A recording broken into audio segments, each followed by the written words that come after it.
Whales in War and Order can spend anywhere between $5,000 and $20,000 a month. Individually, this puts them so far ahead of low to no spenders that there's really no way that you can keep up with them on an individual basis. But how can you compete? Hey guys, this is Heretic, and in this video I'm going to go over how free-to-play, low, and even medium spenders compete in War and Order. So let's get started. First, what does spending give the whale? So first, it makes it many times faster to grow. At the beginning, and they're just flying ahead, right? Speeding ahead to the next level, getting up to 40 pretty fast. They're able to empty the store on Azurite. And I know in the very beginning it's not there, but once it is there, they can just empty it all out in a day.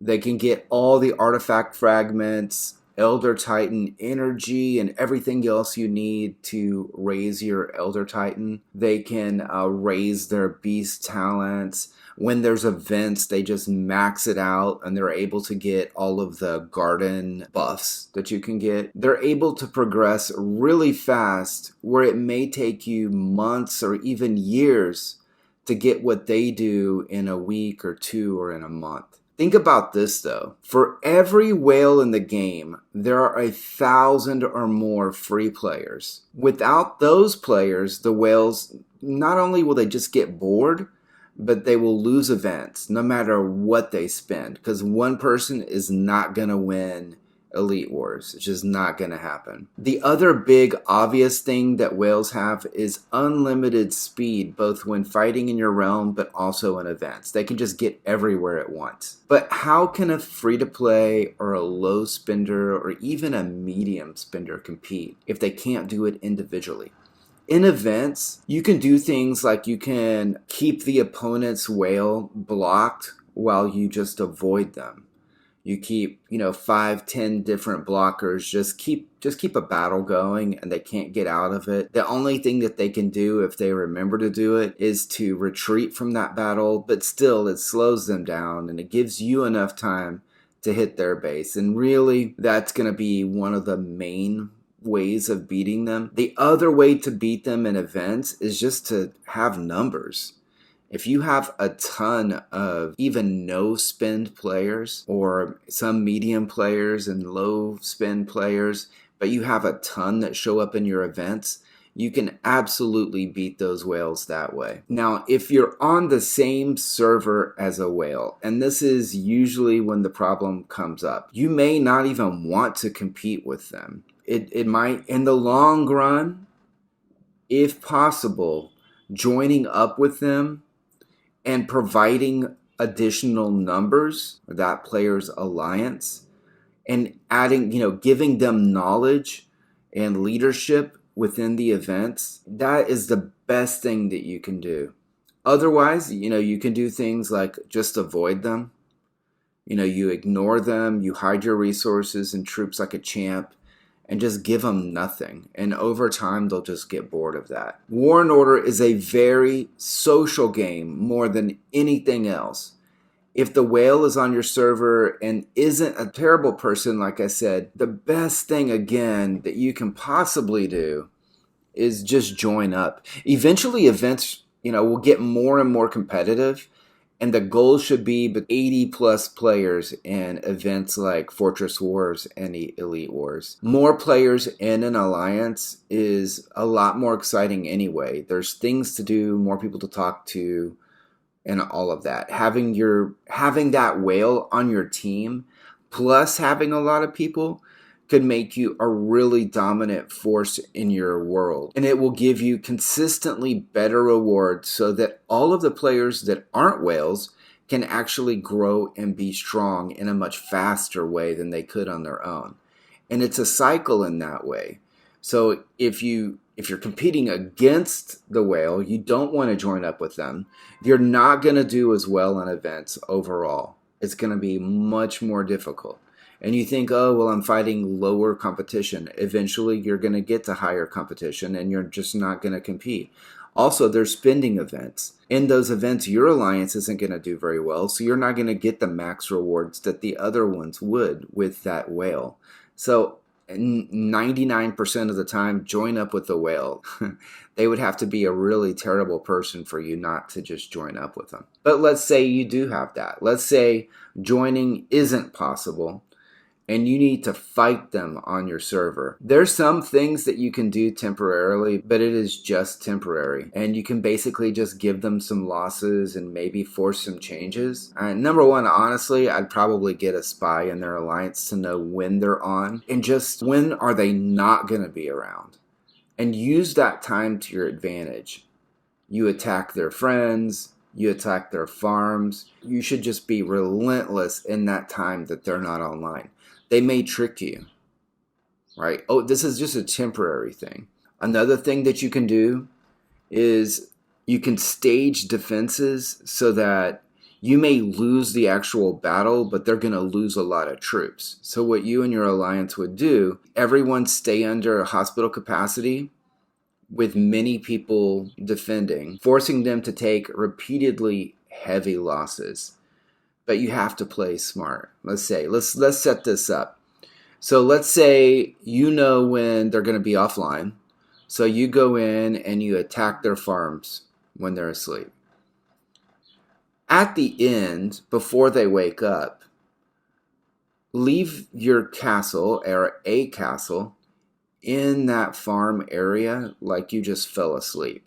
Put on battle fog for sure, so that they're not able to scout you, and then set a short shield, maybe 2 hours. And that castle needs to have a very big embassy. That castle should also send away all the troops that are over the capacity. What you want are the higher level, better troops, and you want your Titan, you want your Beast, all of that. You want them on that castle, but all of the other troops, like if you have a bunch of T2 Cav, send them away. Get under the cap, and then get as many people as you can until you fill up that hall, that embassy, with as many defenders as you can. Again, higher level, tier level troops, the better tech, that sort of thing. You want as many good players defending as possible. You could also set a time and say, I know that the whale normally gets online around this time, so you watch. You have your players watch. Not only do you have, a few 100,000 troops there defending on the castle itself, but you have people just ready and waiting. And then when that whale attacks and that battle begins, everybody needs to send in their reinforcements to help. And then that way, because you're on the defense and everybody's under cap, all the troops are just going to go to the hospital. You're not going to really lose anything. And the player, the whale, is going to actually lose troops because they're the attacker. Again, you can do this not only just on their farms, but you could also do this within their hive or just outside their hive and attack main players and that sort of thing when they're asleep. And you could do things like that. But again, it's a very temporary move. Over time, those whales are going to get smart. And the best thing that you can do is just merge your alliance with theirs. So, it's kind of the old saying, if you can't beat them, join them. Now, if that whale is so bad that you can't, there's no way, and, they smart up to your tactics that you're doing, then maybe take your friends to another realm and find a whale that you can actually team up with. And that way, in the long run, you have a good competitive alliance and you're not worried about toxic whales that are out there just destroying you. So in events, if you're competing against the whale, and even within your realm, and you have the numbers, you have the numbers advantage against the whale's alliance, then the thing that you can do, especially if you have some medium players or some players that aren't quite a whale, but they do spend, so they do have pretty good tech, or your players just have good tech overall, then the thing that you could do is beat them with numbers. So in events, that's absolutely easy to do. We've played against max players that, they're only bringing 30, 40 people to an Elite Wars, and we have 70, 80, absolutely, it's an easy thing to do. It's not going to be a problem to beat them. You can overwhelm them. You can beat that whale with just pure numbers, not just blocking them, but you can just beat them straight up with enough players. It's not a big deal. Now, would they be able to get back in and speed through and try to hit you again? Yeah, but you just have to play smart. You have to use some strategy on how you get around that or through that whale. Sometimes getting through is fine. If they're sending, almost everybody up the middle, and then it's just that one super whale going up the flank, if you hit them with 40 people on that whale, you're going to beat the whale. And if you can then get to that castle, their main base, fast enough, that whale's not going to be able to heal and be in the battle, and you should win then, because now they're out of it. So it's definitely easy to compete with a single whale. Where you might get into trouble is later on when alliances start to merge and then you have multiple whales. When you get up to like the 4 or 5 whales that you're competing against and you don't have any, it's going to be very, very difficult. If you look at the very best alliances in the game, like the EOL and the TLS, they're just riddled with big spending whales. And so that's a part of the magic that they have, is over time they've had a lot of merges, and they've also been able to go out and recruit whales and bring them to their server, bring them to their alliance that's been highly successful for a long time, and they're able to win that way.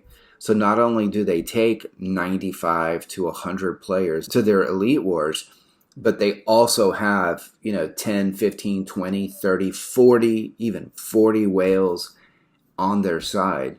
And so it's going to be extremely difficult to beat them, and that's why they're the top, 1 through 5 alliances that are out there.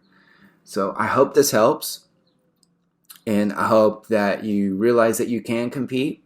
It's always better within your realm to join up with the whale, because you can use them as a tool to grow faster, to win more events, and to have more fun. All right? And so with that, take care.